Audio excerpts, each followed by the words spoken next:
Welcome to the show, Mind Matters, the podcast for love, life, and learning.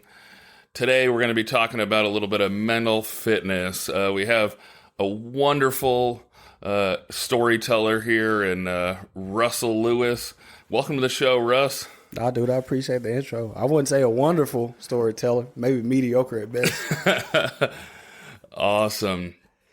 Well, first question I got for you right off the bat, can you tell us a little bit about yourself and how you became interested in the topic of mental fitness and MRT? Yeah, man, but before I do that, dude, I got to say thank you for having me on. It really is an honor to even get an invite to your platform, and it does mean a lot to me. I really do appreciate it, Nate Dog. That's my nickname for you, bro. So mental fitness, and then I get into the MRT piece, like right after that. But when it comes to mental fitness, man, I would say I gained a lot of trauma over the years, specifically in my childhood. What I usually tell people is kind of like that analogy: a snowflake that turned into a snowball, that turned into a snowman, then an avalanche. And after a while, you kind of get lost and buried in the snow. You know, you kind of lose yourself and what's going on around you. And a lot of times it takes time for that to happen. But the good thing about that is if you do, especially in the military, if you take those resources that we have, like mental health, and actually don't be afraid to do that. I know it's a stigma surrounded around mental health, but for me, man, been through a lot, and thank God I was able to reach out to mental health and start getting help, because I did go through a lot, and a lot of it came on the front end of my military service.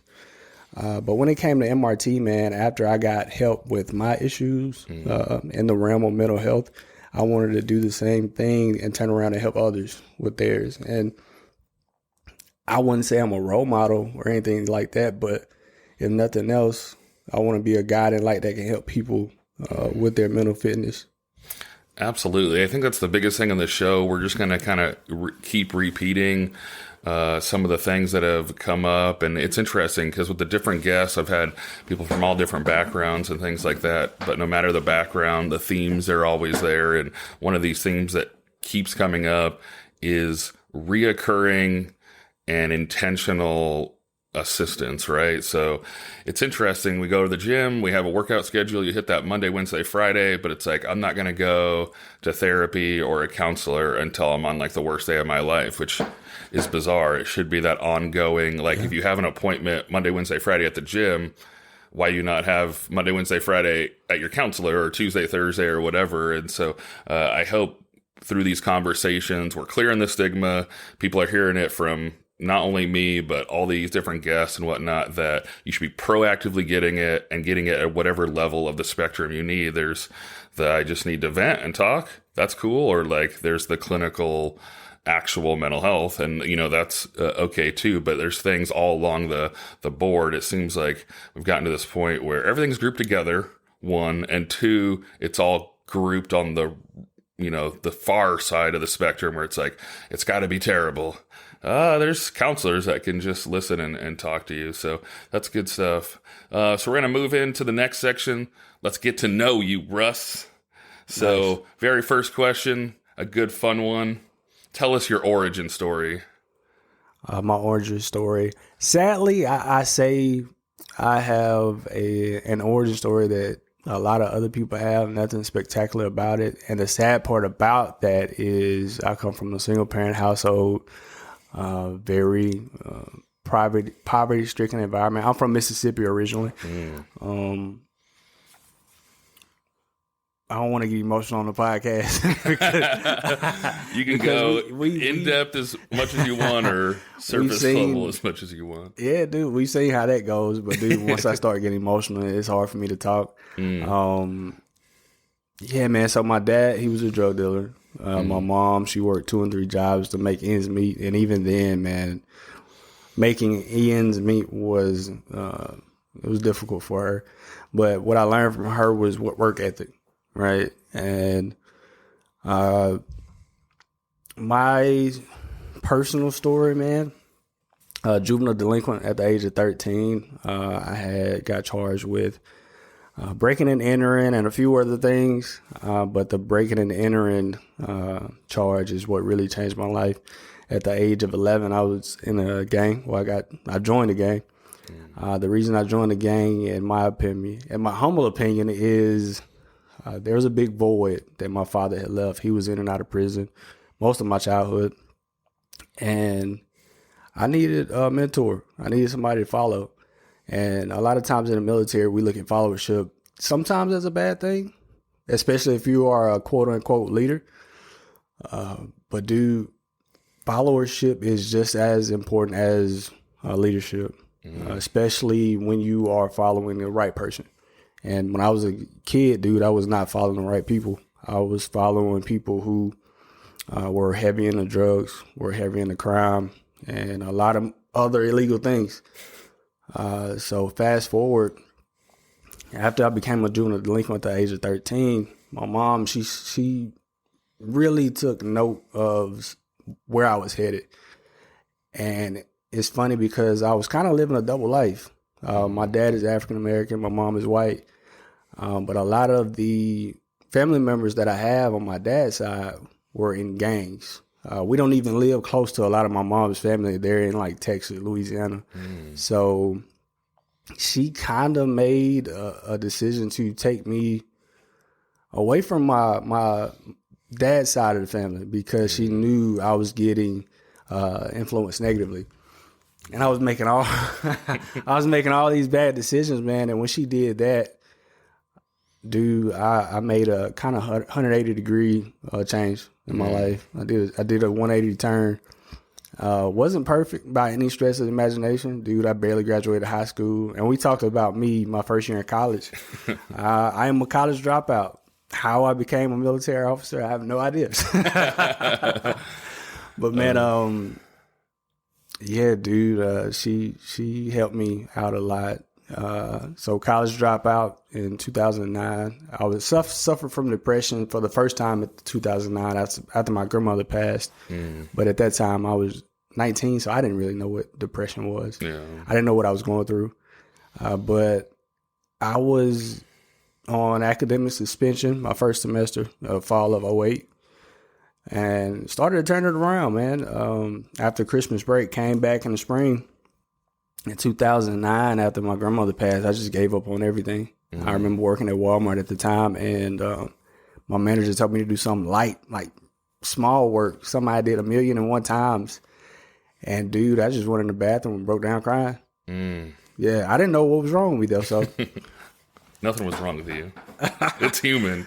You know what I'm saying? But dude, I ended up being homeless for 4 months after I dropped out of college.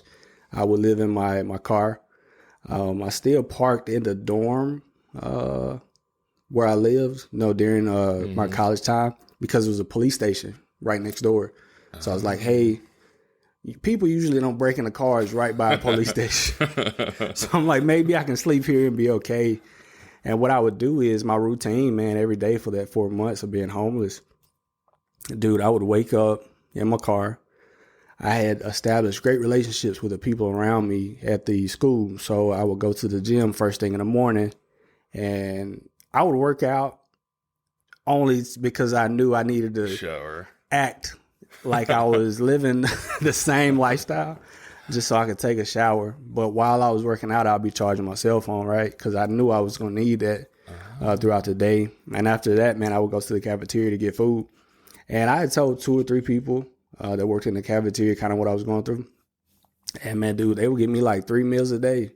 So relationships matter. Those connections matter because those people can really save your life, man, because I couldn't afford food at the time. Then I would go to work, charge my phone some more, and go to my home, which is my car, and start all over. Dang. And man, long story short, I met my voice is changing, so you know where we're going. I met some amazing mentors, dude, and they changed my life. I started following the right people, God specifically, and some people that he brought into my life. And dude, I am where I am now. I'm not perfect. I'm still growing, but I love not being homeless, and I love where I am now, man. Beautiful family, and I can't thank God enough for everything He's done for me. That's awesome. I think that really goes to show how important mothers are. Because I wanted to ask you the question, like, where was the turning point? I wanted to know, some people have to hit these rock bottoms to be able to have that turning point, but it sounded like your mom got you moved in on a different track. So it's crazy without, moms. Me and my mom also have a pretty strong bond. It was just me and her for a while. So kind of have that, like, us against the world type thing, and just have a few like smaller stories that are always like super important and deep for me. Like I remember I was 3 or 4 and I got my tonsils out, and we lived in this small crappy 2-story apartment, and we only had one TV, and I wanted to watch cartoons, and so my mom, not being massively strong, manages to drag the mattress from upstairs downstairs to the TV so I could just like relax and eat popsicles and whatnot. And it's not like a huge thing, but just one of those things, like she'll do whatever she needs to take care of us, me, you, and whatnot. So that's great. We're going to move on to the next question. Love this question. It's a 3-part question, but gets us a chance to kind of know how you're using your time. And I think that's a good way to understand somebody in a very short amount of time. So I'll try and break it down into the 3 parts. So what's one app you're currently using? One app that I'm currently using, Facebook for sure. Facebook. Besides Facebook, dude, I would say Robinhood. I believe heavily now in investing my money. I think a lot of people don't have financial literacy because it's one of those things that's usually not taught in school. So I think we got to do a better job at that, man. So definitely Robinhood when it comes to investing. That's a good one. Yeah. It's so bizarre to me sometimes that we have these, high-end classes, physics, biology, and whatnot, which I'm not saying they're not important, but we really didn't want to touch on taxes or finances. I think that would have been good. It's like things to actually live your life. Yep. So next one is a book you recommend. A book I recommend. I would say my book. Oh, the plug for the book. Shameless plug, right? I would say my book, but it hasn't come out yet. But, maybe if you are listening to this and it is out, it will be called How to Win at Life and Leadership, a guide to navigating life's challenges and overcoming depression, failure, and trauma. But something that I am reading right now, man, is The Speed of Trust. And that's kind of the basis of what we just went through, kind of the experiment that I was telling you all about. Because I want to know how fast, all right, if you know how fast you can gain trust, let's learn the opposite. How fast can you lose trust, right? So, yeah, definitely read that book for sure. And when you lose it, I guess, the identification's probably the most difficult. Some people keep going, and they probably need to get out, I think. Some people, they just keep going and going because they don't know what else to do. But I think at some point, you got to know you've maybe lost that love and feeling that you need to get out. Last thing, one thing you're listening to. One thing that I'm listening to. Could be podcast, audiobook, or maybe just music. What are you listening to? Yeah, man. I am a big motivational type of guy. I love Tony Robbins. I love Les Brown. I love Eric Thomas. I actually got to interview him not too long ago, man, and he's phenomenal. But also, dude, I'm trying to learn a new language now. I'm trying to learn Mandarin. Oh. So, dude, you'll see me sometimes in the gym and people probably thinking I got like some rock or something going. I'm like, nah, man, I'm just trying to learn a different language. Because I think it's really important, man, to expand your mind. And a lot of times, dude, we don't really know how to feel that quiet time. Like when you're in the car, I'm about to misquote this. I know I'm about to misquote it, but the amount of time we spend in the car on average per year is about the amount of time it takes to get a PhD in any subject.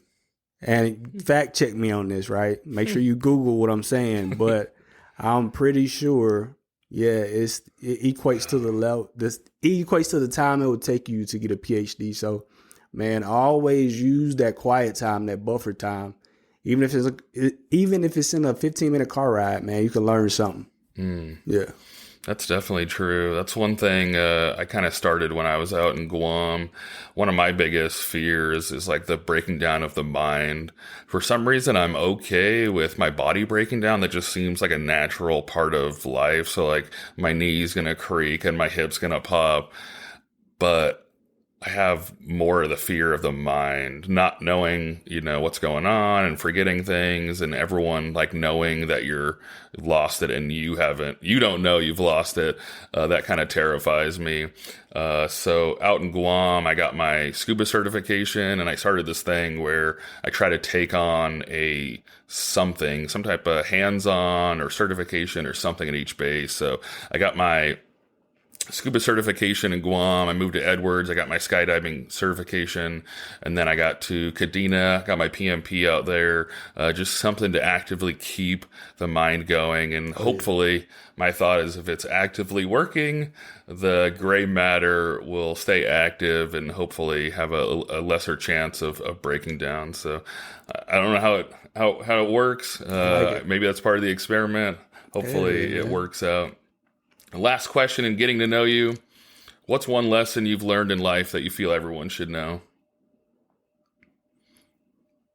Man, I've learned so many, dude. But the one that sticks out to me right now, especially where I am in life at this current moment, is be yourself. And it's so simple to say, but it's so hard to execute.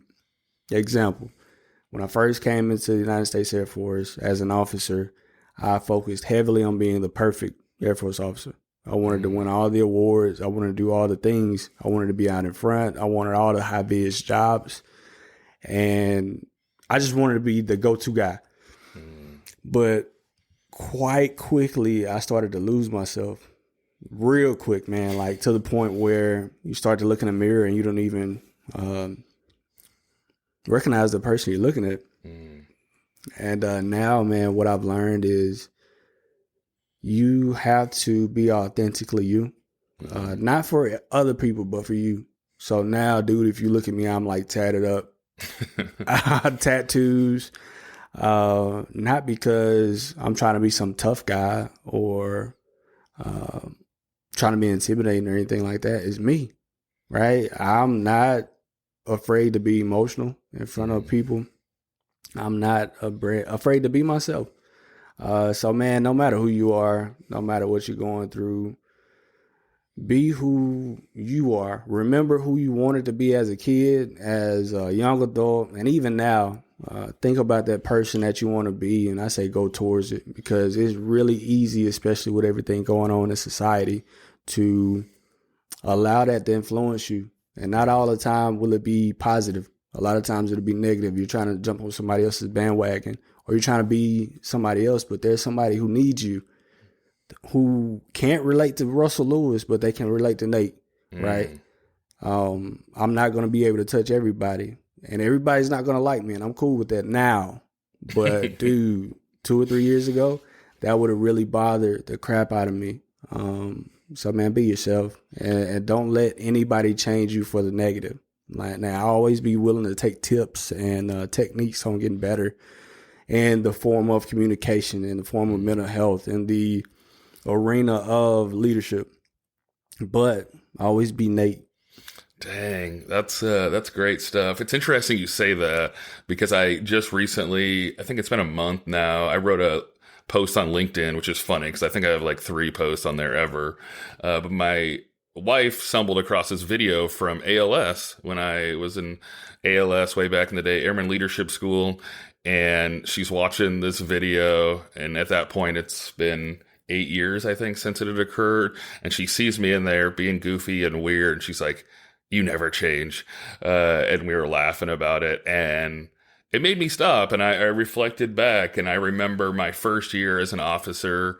Went to OTS. They said you were going to have no bad days. You were going to be perfect, and don't, have the flight influenced by your negativity or these different things. So I remember my first year, I thought I was supposed to be uptight and, super by the book and by the rules and iron this and press that.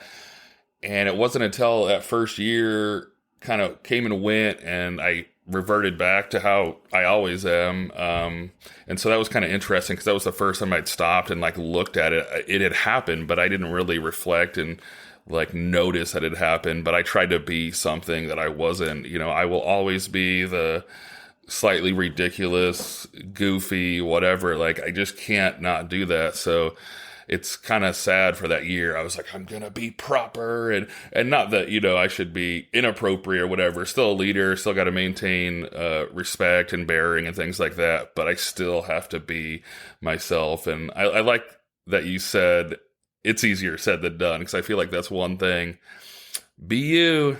Yeah, man. Like that's true, but we're all struggling with some type of inner turmoil of, you know, what's going on. Because like the one thing I think I struggled with the most is I love the happy-go-lucky, but then I feel like there's negative things that come with that. Like people say that nothing bothers me, or you got nothing going on, or maybe you need more work, or all these different things, because I don't, like, you know, actively get dragged down by things. But the experiences I've had with my bonus dad passing away and other things have kind of influenced me to the point where it's like life's too short, and not in the YOLO, like I'm just going to go crazy type, life's too short, but like there shouldn't be anything that can take down an entire day. Yeah. I know I've seen like the things on TikTok or whatnot. There's the one where the guy talks about like the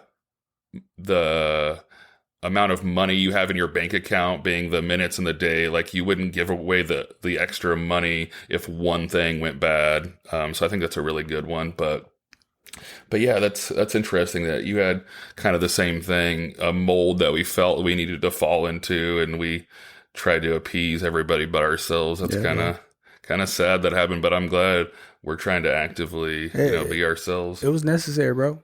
That 1 year of what you went through, I'm sure taught you everything you need to know about, well, not everything you need to know about leadership, but interpersonal stuff, dude, you will never revert back to that person because of what you learned in that year. So yeah, and I think the biggest part of that is the vulnerability. I mean, you got Brene Brown and whatnot talking about it. It's, again, easier said than done.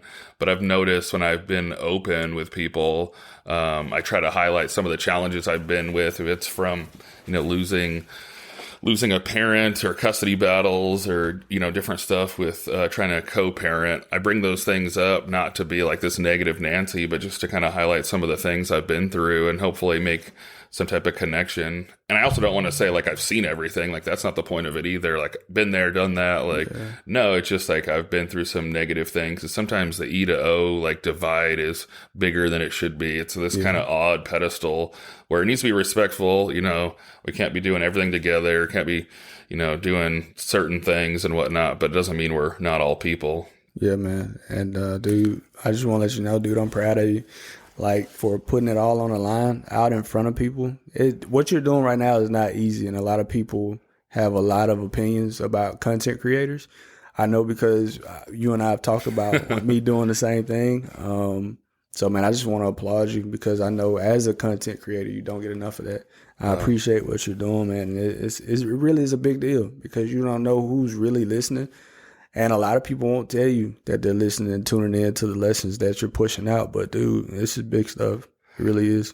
Yeah, I'm excited. I was super nervous when I started. I'm still kind of slipping over my words, and I got my ums and things in there. Yeah. And I was really nervous to begin.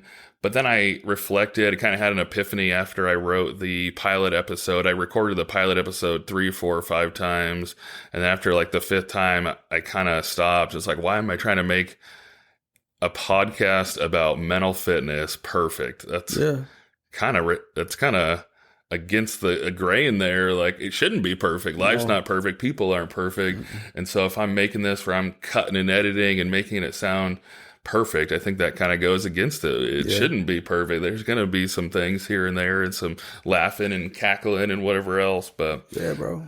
We're going to move on to the rapid fire round. So I got a question for you. We'll do three for each person, 1 each way. So the first one for you, Russ, is, can you speak to any current mental fitness initiatives being implemented? Is there anything going on in the Air Force with MRT or anything like that?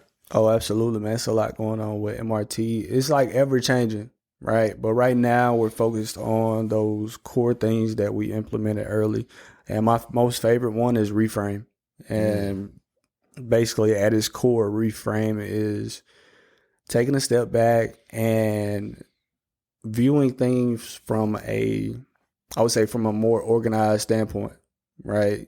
So a lot of times we just fly off the cuff what we're used to, like that system one part of our brain takes over. So reframing your thoughts, your behaviors, that way you can kind of have more positive actions. Yeah, man. Awesome. Okay. Question for you or question for me. What do you got? A question for you. What have you learned most since starting your podcast? I think the thing I've learned the most is we all need to be creative. I've considered myself not a creative person and outwardly have said like, I have no artistic ability and like joke, I wasn't given that trait or whatnot. I feel like I love science and math and I'm more on the logical side. I love nature and things like that, but I typically wouldn't go to an art museum and like look at paintings and things like that. So, but I think that going back to exercising the brain, coming up with outlines and scripts and thinking about questions I could ask and even learning how the software and the interface and the mixer and all these things, it's just a ability to keep using that brain and exercising. So I think it's important to use different aspects. I don't know if since this is more on the creative side, I don't know enough about the brain, but the left versus the right, maybe I'm using part of my brain that I normally haven't used, but it's been fun. I mean, challenging and learning. And I think some of us in the military, A-types and perfectionists, like we want to learn really fast. So that's been kind of that frustrating. Like, I wish I just knew everything already. So I like record one and have to like scrap it because there's a weird echo or, I've learned how to like remove fan noises from the recordings and whatnot. So long story short, I think the biggest thing I've learned is we all need to be a little bit creative. Nice. Even if you think you're not artistic, because I definitely did not think I am, but I think it's required. So next question for you, Russ. Can you give us an example of a common misconception or misunderstanding about mental fitness and explain your truth? I'm going to focus more on the military side or the military aspect, specifically when I was a flyer. A lot of people think that just because you go, or not even just flying, right? Just period. A lot of people think if you go to mental health, you're going to lose something. You're going to lose your top secret security clearance. You're going to lose your job. You're going to lose something if you go to mental health, right? That's the stigma. Not at all, man. And even if something does happen where you have to lose one of those things, what you gain in comparison trumps all of that, dude. Like 100%. I am so much better since I went to mental health and got help that even if they said, hey, man, you got to get out of the military tomorrow. All right, cool. I'm better. And I know that I have the skills and ability to take care of myself and my family, even if it's not in the military. But I'm not going nowhere, though, so we're good. Yeah, it's interesting. I had a retired colonel on, Robert Swanson. He runs a program called Fight for Us, and he goes around and does suicide prevention briefings.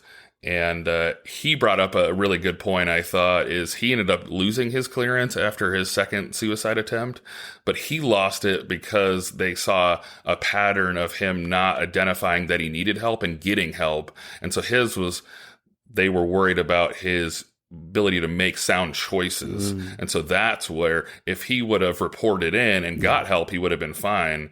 But they were trying to get him to get help and he kept resisting. And so it wasn't necessarily the second suicide attempt. It was this pattern of poor judgment making where they're like, we're not sure if you should be seeing things. You could maybe release things. And so it was connected to a different thing. People are like, oh, it's because, no, he could have probably checked in, gotten help. They would have got him back on track. He wouldn't have lost anything. But it was more, it reminded me a lot of like when you do your equip and you do your security clearance renewal, if you self-report things, you're usually fine. It's when you don't report and they find it. That's usually when they take it. Like, oh, I went to China and I did this. And like, oh, what's up with that? If you would have just told us you went on a leave trip for a week from this day to this day, this is what we did. Cool. We'll move on. And so I see it that way. not being a mental health professional, but that's the closest thing I see. If you report, get in there, say, hey, I need help, do this, you're on track. It's more if you don't and you stretch it out, and then it starts to get into other things, judgment, sound mind, then they start to get kind of nervous. So I think if he would have got in there and got reported, even self-reported, he would have been a lot better off. Nice. But that's a good point. Next question for me. So the next question I got, so we just finished squadron officer school, about to graduate in literally hours or less. What have you learned about this overall experience the most?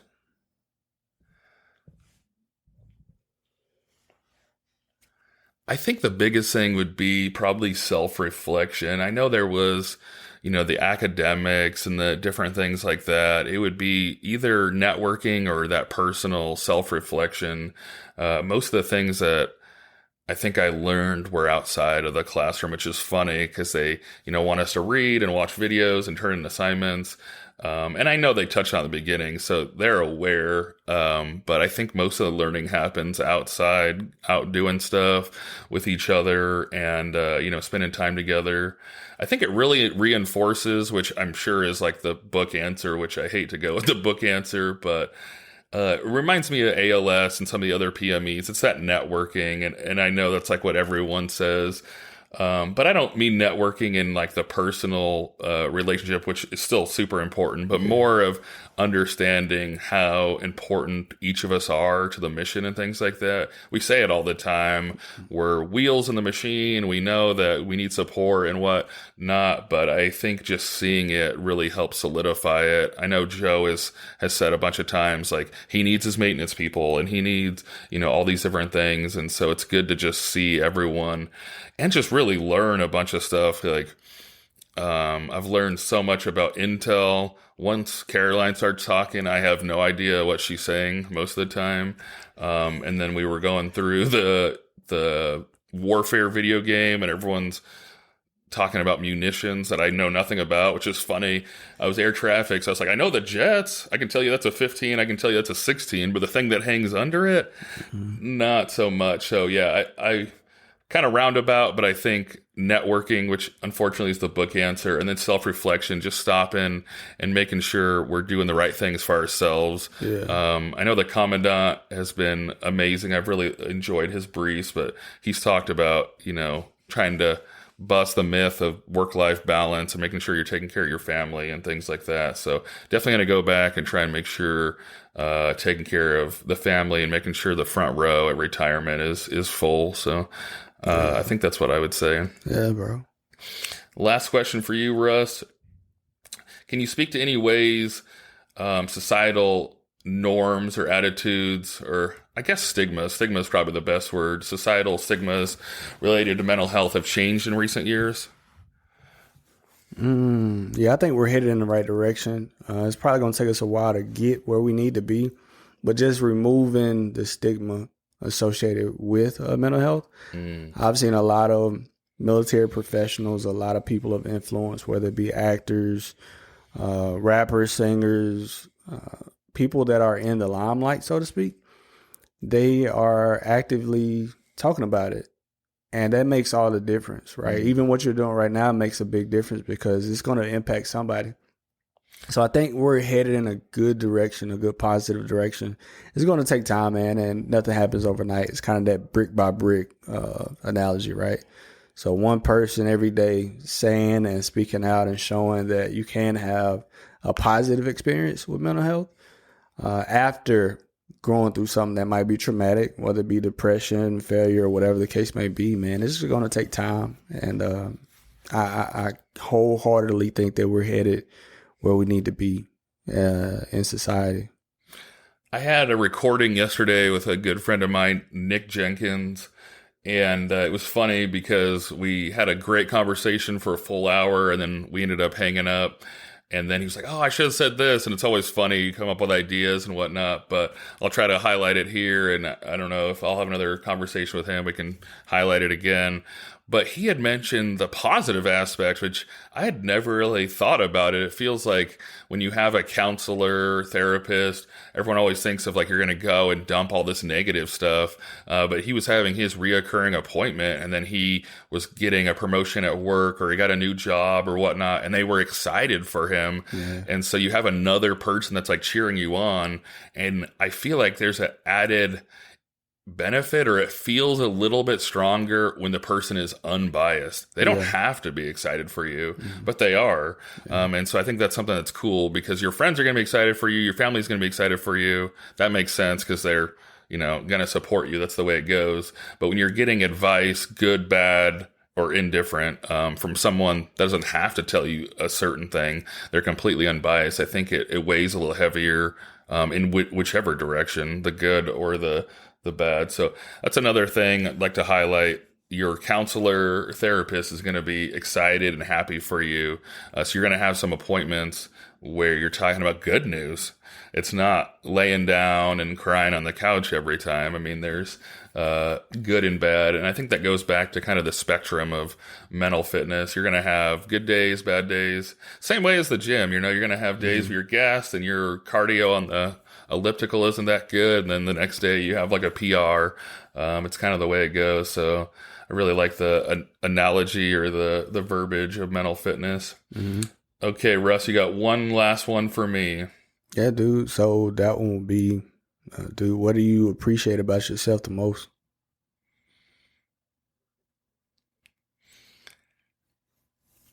Appreciate about myself the most? Yeah. I think it's something I don't normally think of. My little brother had written a post about it quite a while ago now. It's something I never really thought about, but I think the more I live and learn and reflect, it's something that is super core to me. And it's that I will always be, which is funny, we just talked about this, like myself, be genuine, regardless of what other people think, which is a lot easier said than done. I have a lot of internal dialogue on worrying about what people think and what I said throughout the day, and replaying situations, and, stressing about, did I say the right thing and did I do the right thing? But I do it, I guess, well enough where throughout, my 36 years, I've done goofy things throughout the time, and it, I guess, goes to show that I do care to a certain extent, but I have to be myself. Yeah. So I think I didn't really know or stop and think about that until my little brother had said that, but I'm glad that I do, and hopefully it's a good example for him to just be himself and just be true and authentic. Yeah. Be a little weird. I use the reference sometimes. If you ever watch the show Bones, he's an FBI agent. He has to wear a suit. He's got to be professional. But then he wears these goofy socks. And it's his way of like being himself, being authentic. And he has to have something for himself. So the suit will always be black and white. It looks professional. He blends in with the dress code. But he's wearing avocados or reindeer. I don't know what the examples are. But he has something internal to him. So that's something I always remember from that show, which is kind of an odd thing. Yeah, man. An odd thing about a show about murder. But nice. Okay, we're going to transition over and dive deeper into some mental fitness questions. This question I'm going to ask every guest just because I want to do some data collection. Haven't got a yes on this question yet. But did you have conversations about mental health growing up?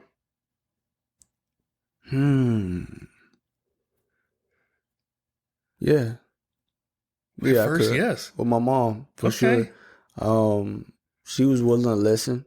But I will say that we didn't understand mental health growing up. But like with you, man, my mom and I were so tight, dude.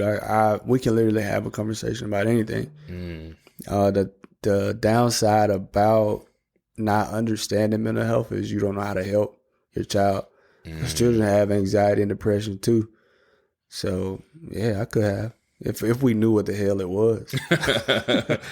At least you were having the conversation. I feel like it's got to start there. I think that's one of the biggest problems, because mass majority of people have said no to the question. Like, we didn't talk about it. You just went to your room. You just went wherever. We separated. We didn't, talk through things. So at least the conversation was being had. I mean, that's only the starting point. The thing it's just, you as a parent, if you're not privy to mental health, you don't know how to deal with that for your child, to help your child. So my mom, she didn't know. I didn't know. So I'll be mad. And there were times where, she would just hug me and, she would just be like, let it go, whatever it is. So, yeah. So extension of that question, what's your perspective of mental health now versus growing up?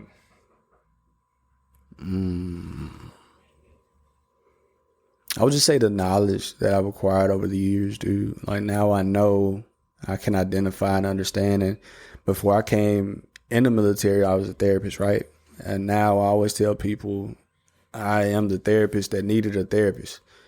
So I would say my knowledge, I understand a lot about mental health now versus back then, dude. We didn't know nothing about mental health. Oh. Okay, I got a fun one for you. This one might be a doozy. But we're going to have deep, meaningful conversations on this podcast. What's the biggest challenge you've overcome in your mental health? Say it one more time. What's the biggest challenge you've overcome in your mental health? Oh, suicide. Yeah, man. In 2019, I attempted suicide. Obviously, I failed, thank God. But I prepared to do it a second time. And my wife, she called me about 12 minutes before I executed it. And she kind of saved my life. Dang. Sounds like a God thing. Yeah. So you had the first one and the second one. What were the triggers, or how did you get back to that dark place the second time? And are you worried about getting to a dark place again? No, man, not. So I'm going to answer your question backwards. No, I'm not anymore, dude, because of what I've been able to learn about myself and those dark places before I go to them. I can always feel myself when I'm getting overstimulated, when I'm getting anxious, when I'm getting depressed, when I just need a break from whatever. Even sometimes it's people, sometimes it's places, sometimes it's loud noises. Sometimes I need a break from me. I need to go to sleep. But how I got to that dark place initially, man, was that avalanche I was talking about. In 2018, I deployed, came back, and I had a very difficult time integrating with my family. Prior to my deployment, my mother and I, we kind of fell out over a disagreement, and we didn't talk for almost 2 years. And I felt annexed or kind of cut off from my family, which was my main support system outside of my wife. So that was kind of like the snowflake. Then I deployed, came back. I would say that's the snowball. The snowman, I always say. My wife and I, we separated. We were on the verge of divorce, and I was going through undergraduate air battle manager training in 2019. So a lot of stressors were involved in what I was going through. That training in and of itself is one of the most difficult trainings in the United States Air Force. Now, you put all that stuff that I was going through on top of that. It was just kind of the icing on the cake. And when I attempted suicide the first time, it was after I hooked a ride or failed a ride or an event in that training. And man, I just couldn't, nothing in my mind made sense. Nothing was logical. I was just not in a good place. Dang. Yeah, I think that goes back to kind of the proactiveness and making sure you're getting the appointments and just sticking with them the same way. Like we talked about going to the gym, that should just be actively going on. Because I think sometimes people believe that it's going to be one massive event. And so I like that you've mentioned the snowball avalanche a couple times. Yeah. It's going to be a lot of little things. And that's, I think, the exact reason why you need that reoccurring appointment, because you're just offloading the little things so that it doesn't become the avalanche. If you wait for the darkest, worst day, then it's already too late at that point. That's a good thing to remember and keep in mind. Yeah, man. Can you share any tips or strategies that you've learned maybe through MRT or whatnot that someone that's listening could, take right now, go home today, this week, this month, and start working to improve their mental fitness? Oh yeah, absolutely, man. Talk to people. Talk to people. When you're going through what you're going through, don't be afraid to tell somebody. The biggest issue, I'm not gonna say right now, but the biggest issue I've had with mental health is I think I'm strong enough to do it all on my own. I think I'm perfect. Well, not now, obviously, but when I was going through some of my worst times, I thought I was perfect. I thought I was strong enough to carry whatever load on my own. And that's why at the end of the day, not just in the military, but you got family, you got friends, you got people that care about you. And even if you don't, if you tell somebody what you're going through and what you're thinking, what you're feeling, 9 times out of 10, you got somebody that's willing to help you, man. So don't be afraid to say, hey, I think I need help right now. Can you help me? That's awesome. So to summarize some of the points we talked about today is be proactive, get your help reoccurring, try to get some of that stuff off your plate before it becomes a larger snowball. And then talk to people and make sure you're asking for help. I think that's one thing we really struggle with in the military, especially A-types. We've come in to lead and do different things. And so we are down to help everyone else. Yeah. But it's difficult sometimes for us to raise our hand and say that we need the help. So finally, what message or takeaway do you want to give today's listeners? If I could give you one takeaway, what would it be?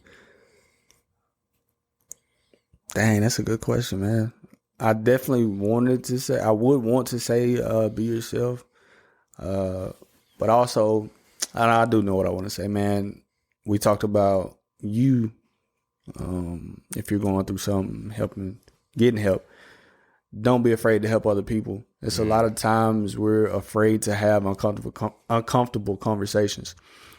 You need to be willing to, when you notice somebody going through something or their behavior is off or whatever the case may be, don't be afraid to say, hey, how are you doing? Then when they give you that generic, oh, I'm doing great, living a dream. And they're going through something, you can just kind of see it in their body language and their expression and their tone. Don't be afraid to ask again, know how you really doing. Is there anything I can do to help you? Can I walk with you? And you'll be surprised just how much you can impact the individual just by willing to have those uncomfortable conversations. That's a good point. Yeah, having the difficult conversations are definitely important. So I'd encourage all the listeners to share your thoughts, throw out any questions, let us know on social media or wherever you can get a hold of us. I can get you in contact with Russ if you want to talk to him, and I will always be here. But I want to thank you, Russ, for coming on the show. It's been a great time. I want to make sure as we close, as always, make sure if you do need any help, any support, any assistance, look at your military one source, chaplains, wingmen. You do have the new National Suicide Hotline. You can call or text 988 now, and you can get connected directly to a person that can help talk through. Hopefully, you're working more proactively and getting set up with those reoccurring appointments. But if you do find yourself at the lowest point that you feel that you could be at, there is that 988. I did not realize until more recently you can text. So if you're not feeling like you can place a call, and you're more on the other side, at least you're getting connected and starting to have some conversation with somebody. But that's all I got. You got anything else for us? No, man, I appreciate it. Sounds good. Have a good day. See you.